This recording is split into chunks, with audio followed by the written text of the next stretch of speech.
1933 সাল। জার্মানিতে হিটলার ক্ষমতায় চলে এসেছেন। তিনি ইহুদিদের ঘৃণা করতেন। শুরু হলো ইহুদিদের ওপর অত্যাচার। দলে দলে ইহুদি জার্মানি ছেড়ে পালাচ্ছেন। লন্ডনে হাজার হাজার ইহুদি আশ্রয় নিয়েছেন। তাঁরা দেশ ছেড়ে এসেছেন। খাবেন কি, থাকবেন কোথায়, দুর্দশার শেষ নেই। তাঁদের সাহায্য করার জন্য কেউ কেউ এগিয়ে এলেন। একটা কমিটি তৈরি হলো। লেখক H.G. ওয়েলস ছিলেন তাঁর সভাপতি। বহু জ্ঞানী গুণী রাজনীতির লোকজনও আছেন সেই কমিটিতে।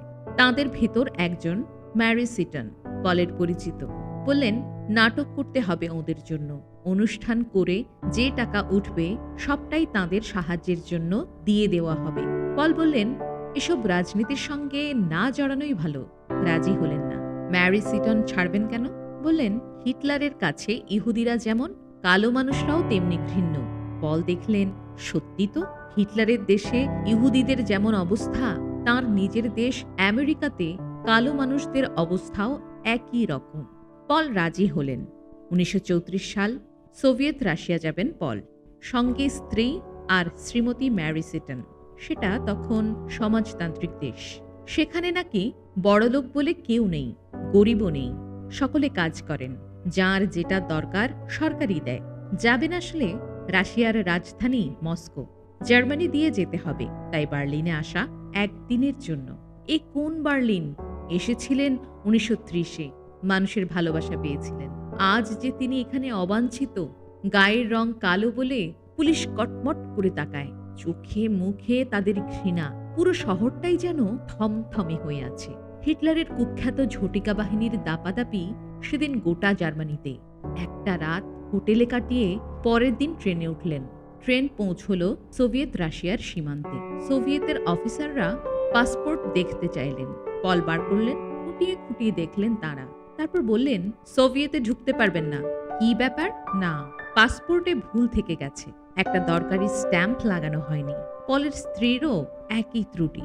শুধু ম্যারি সিটনের পাসপোর্ট ঠিক আছে। তাহলে তাদের আবার লন্ডনে ফিরে যেতে হবে?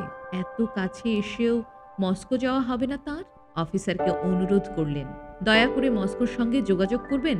আশা মস্কো থেকে যদি নির্দেশ আসে এদের ছেড়ে দিতে। সেই ভদ্রলোক বললেন ঠিক আছে, যোগাযোগ করছি। পলরা অপেক্ষা করছেন। ইতিমধ্যে তাঁদের ব্যাগপত্র পরীক্ষা হচ্ছে। এক অফিসারের নজরে পড়ল তাঁদের সঙ্গে আনা রেকর্ড প্লেয়ার আর কিছু রেকর্ডের দিকে। সেগুলো বার করে অফিসারটি একটা রেকর্ড বাজিয়ে দিলেন। আনন্দে হৈ হৈ করে উঠল সকলে। পল রবসনের গান শুনছেন তারা। তাঁদের যে প্রিয় গায়ক তিনি। একটার পর একটা রেকর্ড বাজানো হলো। একসময় সেই পাসপোর্ট পরীক্ষকের খেয়াল হলো, আরে পাসপোর্টে যে পল রবসন লেখা। তাঁদের প্রিয় শিল্পী যে তাঁদের চোখের সামনে। সকলেই উচ্ছ্বসিত। পাসপোর্টে ভুল থাকে থাকুক, খাতির করে মস্কোগামী ট্রেনে তুলে দিলেন তাঁরা। দুটো বিপরীত টাটকা ছবি, জার্মানি আর সোভিয়েত সীমান্ত। পরের দিন সকালে মস্কো স্টেশনে পৌঁছে তারা অবাক। তাঁদের জন্য সেখানে বিশাল সংবর্ধনার আয়োজন। পরিচয় হলো পৃথিবী বিখ্যাত চিত্র পরিচালক আইজেনস্টাইনের সঙ্গে। তিনি তো আগে থেকেই পল রবসনের ভক্ত। আইজেনস্টাইনের সিনেমা দেখে পলও ভক্ত হয়ে পড়লেন তাঁর। সোভিয়েত রাশিয়া দেখে মুগ্ধ পল। এখানে গায়ের রং দেখে মানুষের বিচার হয় না, বরং স্কুল থেকেই এর বিরুদ্ধে শেখানো হয়। এখানে যে সামান্য কালো মানুষ রয়েছেন তাঁদের অপমানিত হতে হয় না গায়ের রঙের জন্য। ইয়াকুত, উজবেকের মতো পিছিয়ে পড়া জাতিগুলোর উন্নতির চেষ্টা হচ্ছে। তার মতে এরা নিরক্ষরতা থেকে পৌঁছে যাচ্ছে জ্ঞানের শিখরে। সোভিয়েত সম্পর্কে আগে থেকেই শুনেছিলেন। এবার দেখলেন এই প্রথম এমন একটা দেশে তিনি এসেছেন যেখানে গায়ের রং দিয়ে মানুষের বিচার হয় না। যে দেশ এটা করতে পারে তার সমাজ ব্যবস্থাই সেরা। সমাজতান্ত্রিক সোভিয়েত রাশিয়া সম্পর্কে উচ্ছ্বসিত পল। ঠিক করলেন পাউলিকে এখানে রেখে দেবেন লেখাপড়ার জন্য। 2 সপ্তাহ খুব ব্যস্ততার ভেতর কাটল। সোভিয়েত রাশিয়ার সরকার, সমাজ আর মানুষজন সম্পর্কে মুগ্ধতা নিয়ে ফিরে এলেন লন্ডনে। ফিরে এসে নানা অনুষ্ঠান করেন। সর্বত্র ভিড়। শোবোটে অভিনয়ের জন্য একবার আমেরিকা যেতে হলো। আর কার্ল মার্কস, এঙ্গেলসের লেখাপত্র পড়া শুরু করলেন। তাঁরাই তো গরিব খেটে খাওয়া মানুষের কথা নতুন ভাবে বলেছিলেন। তাঁরাই তো স্বপ্ন দেখেছিলেন এইসব মানুষই একদিন তাদের দেশ শাসন করবে। সেদিন তাদের দারিদ্র্য থাকবে না। এমন একটা সমাজ হবে যেখানে গরিব নেই, বড় লোকও নেই। সোভিয়েত রাশিয়ায় এই চেষ্টাটাই করা হচ্ছে। সেসব নিয়ে বইপত্র জোগাড় করে পড়েন, তর্ক বিতর্ক চলতে থাকে। 1936-এর ডিসেম্বরে আবার রাশিয়া গেলেন পল। ছেলে পৌলিকে ভর্তি করে এলেন একটা স্কুলে। আফ্রিকার জাতীয় মুক্তি সংগ্রামে সাহায্যের জন্য 1937 সালে প্রতিষ্ঠা হল কাউন্সিল অন আফ্রিকান অ্যাফেয়ার্স। পল রোবসন হলেন প্রথম সভাপতি। নানা শ্রমিক সংগঠন থেকে গান গাইবার জন্য ডাক আসে। চলে যান তিনি। কি সাদা চামড়ার শ্রমিক, কি কালো চামড়ার, তাদের অবস্থা যেন একই রকম। দুঃখ কষ্টের শেষ নেই। সকলেরই প্রিয় গায়ক পল রোবসন। সেই সময় ফ্যাসিজম বা ফ্যাসিবাদ কথাটা শোনা যাচ্ছিল খুব। ফ্যাসি কথাটা আসলে ইতালি শব্দ। এটা একটা মতবাদ। ফ্যাসিবাদীরা মনে করে গণতন্ত্রের দরকার নেই। গণতন্ত্র মানে তো সব মানুষের সমান অধিকার। সব মানুষের ভেতর অধিকাংশ মানুষ যেটা ঠিক করবে সেইভাবেই দেশ চলবে। ফ্যাসিবাদীরা মনে করে অধিকাংশ লোকের দেশ চালানোর শিক্ষা বা যোগ্যতা নেই। খুব অল্প লোকেরই সে যোগ্যতা আছে। এর ভেতর সেরা লোকটিই দেশ শাসন করবে। সে যা বলবে কোনো প্রশ্ন ছাড়াই সবাইকে মেনে নিতে হবে। সাধারণ মানুষের কোনো অধিকার নেই, কোনো স্বাধীনতা নেই। ইতালির মুসোলিনি এই মতের প্রবক্তা। তিনি তখন ইতালির সর্বেসর্বা। জার্মানির হিটলারও তো একই পথের পথিক। তিনি মনে করেন জার্মানরাই পৃথিবীর শ্রেষ্ঠ, অতএব জার্মানরাই পৃথিবী শাসন করবে। তাদের আরেক শিষ্য তৈরি হলো স্পেনে, নাম জেনারেল ফ্রাঙ্কো। স্পেনে তখন ভোটে নির্বাচিত একটা সরকার এসেছে। জেনারেল ফ্রাঙ্কো সেই সরকারকে বললেন, তোমাদের মানি না। ফ্রাঙ্কোর পক্ষ নিল অধিকাংশ সেনাবাহিনী। সরকার পড়ে গেল বিপদে। সরকার থেকে সাধারণ মানুষকে বলা হলো, তোমরা হাতের কাছে যে যা অস্ত্র পাও তাই দিয়ে এদের বিরুদ্ধে লড়ো। এদিকে অস্ত্রশস্ত্র, বিমান, সৈন্য দিয়ে ফ্রাঙ্কোকে সাহায্য করতে লাগলো হিটলার আর মুসোলিনি। তারা সকলে মিলে সাধারণ মানুষ তাদের ঘরবাড়ির ওপর বোমা ফেলতে লাগলো। আশ্চর্যের ব্যাপার, ফ্রান্স আর ইংল্যান্ড এই যুদ্ধে চুপচাপ থাকলো। এতে ফ্রাঙ্কোর সুবিধেই হলো। স্পেনের অনেকটা তাদের দখলে চলে গেল। ফ্যাসিস্ট বিরোধী মানুষের দুর্দশার সীমা রইল না। কিন্তু পৃথিবীর বহু মানুষ এটা মেনে নিলেন না। তাদের অনেকেই ফ্রাঙ্কোর বিরুদ্ধে লড়াই করার জন্য নিজে থেকেই অস্ত্রশস্ত্র নিয়ে যুদ্ধ করার জন্য স্পেনে চলে গেলেন। দেশে দেশে তৈরি হতে থাকলো ফ্যাসিস্ট বিরোধী নানা সংগঠন। স্পেনের মানুষের পক্ষে এগিয়ে এলেন পৃথিবীর শিল্পী, লেখকরা। আমাদেরও দেশে তৈরি হলো ফ্যাসিস্ট বিরোধী সর্বভারতীয় সংঘ। তার সভাপতি রবীন্দ্রনাথ।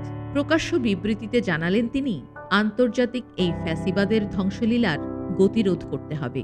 সভ্যতার পুনরুদ্ধারের জন্য মানবতার নামে দেশের লক্ষ লক্ষ নরনারীকে আহ্বান করছেন তিনি। এই বিবৃতি প্রচারের 3 মাস পর 24 জুন 1937 সালে লন্ডনের অ্যালবার্ট হলে একটা জনসভা হল।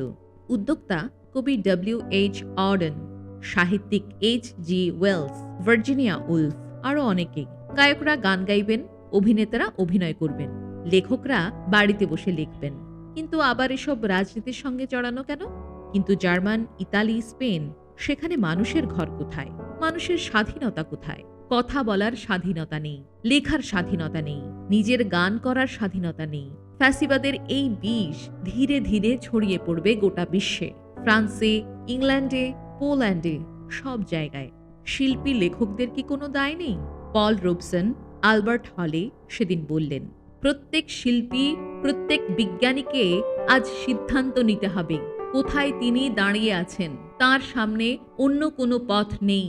এই সংঘাতের ঊর্ধ্বে অলিম্পিয়ান তুঙ্গে দাঁড়ানো সম্ভব নয়। নিরপেক্ষ দর্শক বলে কিছু হয় না।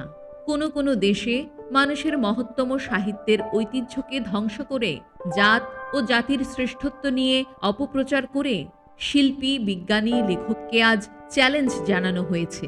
এই সংগ্রাম আমাদের বিশ্ববিদ্যালয় ও অন্যান্য শিক্ষা প্রতিষ্ঠানের সুরক্ষিত পবিত্র ঘরেও ছড়িয়ে গেছে। সর্বত্রই আজ যুদ্ধক্ষেত্র। আমাদের পেছন দিকেও কোনো নিরাপদ আশ্রয় নেই। শিল্পীকে আজ হয় মুক্তির জন্য সংগ্রাম করতে হবে, না হয় বেছে নিতে হবে দাসত্ব। আমি আমার মন ঠিক করে ফেলেছি। আমার কাছে কোনো বিকল্প নেই। ইতিহাসের এই যুগটি চিহ্নিত হয়ে থাকবে আমার স্বজাতির অবমাননার জন্য। তাদের জমি থেকে উৎখাত করা হয়েছে, সংস্কৃতিকে ধ্বংস করা হয়েছে, আইনে সমান অধিকার দেওয়া হয়নি। অন্য মানুষের প্রাপ্য শ্রদ্ধা থেকে বঞ্চিত করা হয়েছে। অন্ধবিশ্বাস আর গায়ের জোরে নয়, স্বাভাবিক পথে সচেতনভাবেই আজ তোমাদের পাশে দাঁড়িয়েছি। আমি স্পেনের বৈধ সরকারকে, স্পেনের পুত্রকন্যাদের ন্যায়ভাবে নির্বাচিত সরকারকে স্থায়ী সমর্থন জানানোর জন্য তোমাদের পাশে দাঁড়ালাম। সিদ্ধান্ত নিলেন শুধু নিজের টাকা আয়ের জন্য গান নয়, লোককে শুধু আনন্দ দেওয়ার জন্য তার গান নয়। জানিয়ে দিলেন বাণিজ্যিক বিনোদনমূলক অনুষ্ঠান আর করবেন না। গান এখন তার প্রতিবাদের ভাষা। দেশে দেশে নির্যাতিত খেটে খাওয়া গরিব মানুষের প্রেরণা। স্পেনের মানুষের সাহায্যের জন্য বিভিন্ন অনুষ্ঠানে গাইতে শুরু করলেন। আরও যে পৌঁছতে হবে গরিব দেশের শ্রমিকদের কাছে। তাদের অনুষ্ঠানে গিয়ে গান করলেন আরও বেশি করে। মিটিং, মিছিল, গান, এই করেই কেটে গেল 1937 সাল। 1938-এর 23 জানুয়ারি স্পেনে এলেন। এ যে ভয়াবহ অবস্থা! ফ্রাঙ্কো বাহিনী সাধারণ নিরীহ মানুষ তো বটে, হাসপাতালগুলোতেও বোমা ফেলছে। আর নারী, পুরুষ, শ্রমিক এই রক্তক্ষয়ী সংগ্রাম গণতন্ত্রের স্বার্থে বীরের মতো আত্মদান করে চলেছে। উচ্চবিত্তরা, জমিদার, ব্যাংকের মালিক, শিল্পপতির ফ্যাসিবাদী জন্তুকে লেলিয়ে দিয়েছে নিজের ভাইদের ওপর। তবু লড়ছেন সাধারণ মানুষ। এগিয়ে এসেছেন অন্য দেশের শ্রমিকরা, অসংখ্য কালো চামড়ার মানুষও। তাঁদের হয়ে লড়ছেন তাঁরা। সেই বীর যোদ্ধাদের জন্য মন প্রাণ ঢেলে গান গাইতে লাগলেন। প্রিয় পল রোবসনের গান সেই যোদ্ধাদের যে সাহস যোগায়। তিনি গাইবেন জেনারেল ফ্রাঙ্কো বাহিনীর বিরুদ্ধে একটা গান, স্পেনীয় লোকসঙ্গীত।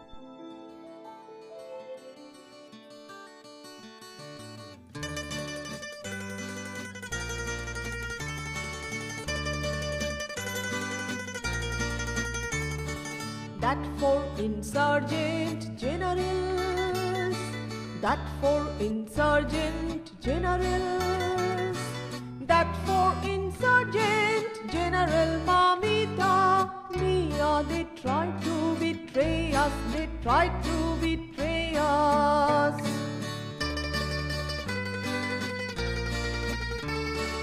ওই চার বিশ্বাস হন্তা জেনারেল, ওই চার বিশ্বাস হন্তা জেনারেল, ওই চার বিশ্বাস হন্তা জেনারেল। মা গো মা, মা ওরা বিশ্বাস ভাঙলো, ওরা বিশ্বাস ভাঙলো।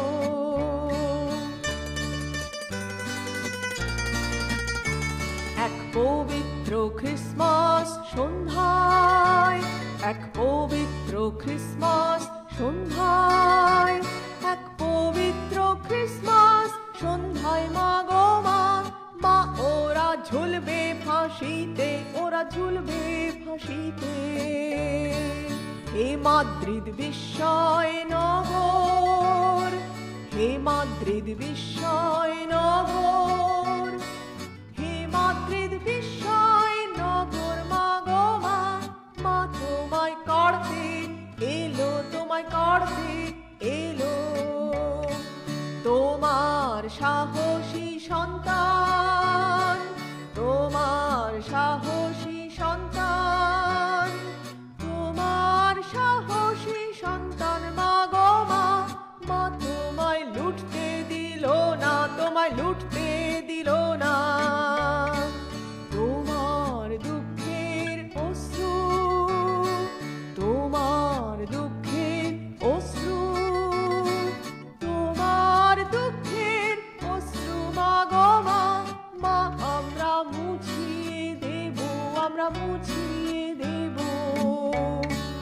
আর তোমার আজন্ম বন্ধন, আর তোমার আজন্ম বন্ধন, আর তোমার আজন্ম বন্ধন। মা গো মা, মা আমরা শৃঙ্খল ভাঙবো, আমরা শৃঙ্খল ভাঙবো, আমরা শৃঙ্খল ভাঙবো।